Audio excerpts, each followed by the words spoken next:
सुबह होते ही गांव के बाजार में लोगों की चहल पहल शुरू हो गई थी। इसी बाजार में एक आदमी कीमा पराठे की दुकान लगाता था। वो था भानु। आइए आइए, गर्मा गर्म कीमा पराठे, एक बार खाएंगे तो बार बार आएंगे। भानु की दुकान के पास ही एक आदमी चिकन पकौड़े का ठेला लगाता था। वो था रवि। रवि अपने ठेले पर बहुत साफ सफाई से काम करता था, लेकिन फिर भी ग्राहकों की भीड़ भानु की दुकान पर ज्यादा होती थी। मेरे लिए 5 पराठे पैक कर दो, आज घर पर मेहमान आए हैं। मेरे लिए 2 एक्स्ट्रा स्पाइसी कीमा पराठे लगा दो। तुम्हारे पराठों जैसा स्वाद तो और कहीं नहीं है। हाँ जी, अभी देता हूं।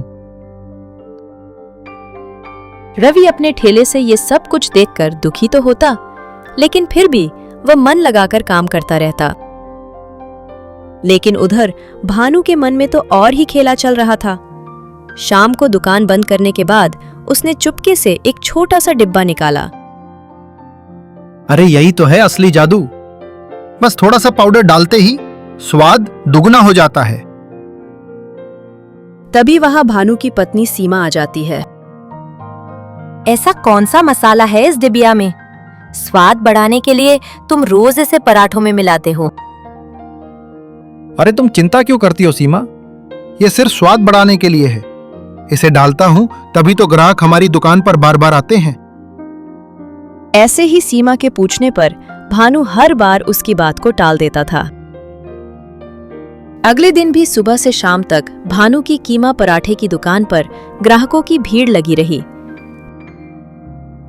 कुछ लोग तो कीमा पराठे पैक करवाकर घर भी ले गए।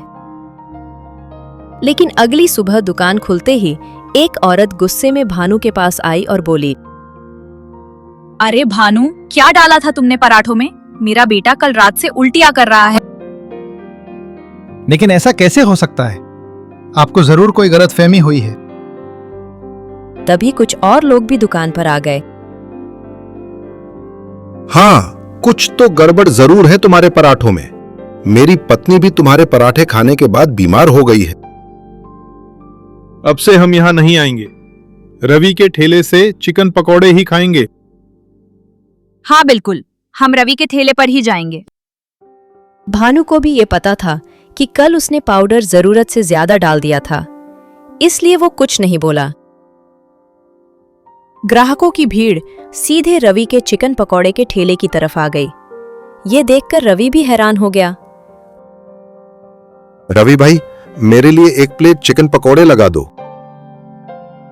मेरे लिए भी 2 प्लेट पैक कर दो। हाँ जी, अभी करता हूँ। भानु भी ये सब कुछ देख रहा था कि कैसे उसके ग्राहक आज रवि के पास चले गए हैं। ये क्या हो गया? मेरा धंधा तो एक ही दिन में खत्म हो गया। मुझे कुछ तो करना ही पड़ेगा, नहीं तो मैं बर्बाद हो जाऊंगा। अपनी दुकान को खाली देखकर भानु घबराकर उसी आदमी के पास गया जिससे वह पाउडर खरीदता था। भाई कुछ करो, ग्राहक वापस नहीं आ रहे। कोई और पाउडर है तो दो, जिससे ग्राहक फिर से मेरे बनाए हुए कीमा पराठों के दीवाने हो जाए। एक नया पाउडर है, इससे स्वाद और भी बढ़ेगा।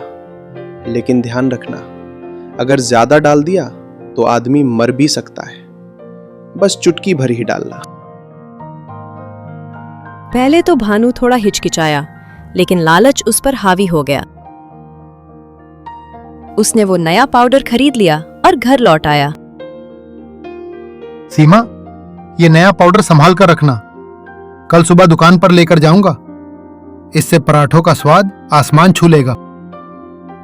सीमा ने पाउडर उठाकर देखा और बोली, अरे, इस पाउडर में से तो कितनी तेज केमिकल स्मेल आ रही है। तुम ज्यादा सवाल मत करो, ये सिर्फ स्वाद बढ़ाने के लिए है। अगली सुबह भानु जल्दीबाजी में पाउडर दुकान पर लाना ही भूल गया। इसीलिए वो पाउडर लेने घर लौट आया। उसने घर पर आकर देखा कि सीमा बेहोश पड़ी थी। सीमा, क्या हुआ? उठो सीमा, ये क्या हो गया तुम्हें? पड़ोसन भी भानु की आवाज सुनकर आ गई और उसने तुरंत डॉक्टर को बुला लिया।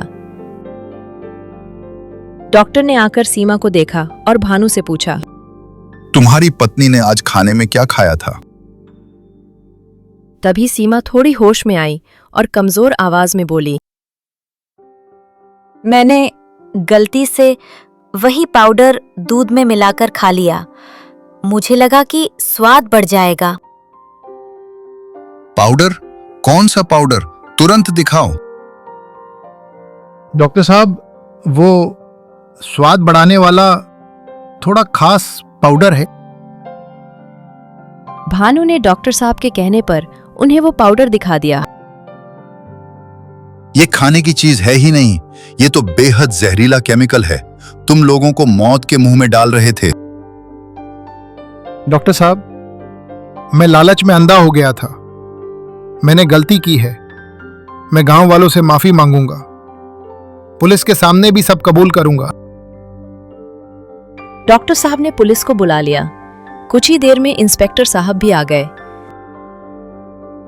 इंस्पेक्टर साहब ने आकर मामले की जानकारी ली और भानु के कबूलनामे पर उसे गिरफ्तार कर लिया गया।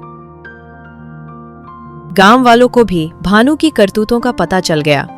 वो सभी भानु से नाराज थे, लेकिन भानु के इकबाल जुर्म की वजह से उन्हें उससे हमदर्दी भी थी। भानु की मदद से पुलिस ने जहरीला पाउडर बेचने वाले को भी पकड़ लिया। उसने भी अपना जुर्म कबूल कर लिया।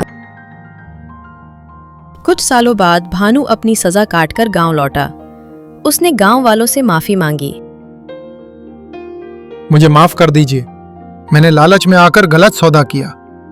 वो कहते थे स्वाद बढ़ जाता है और मैंने आंखें बंद कर ली। मेरे लालच ने पूरे गांव को खतरे में डाल दिया था। गलती इंसान से ही होती है, पर सुधार भी इंसान ही कर सकता है। मेहनत से फिर से काम शुरू करो और इस बार ईमानदारी से काम करना।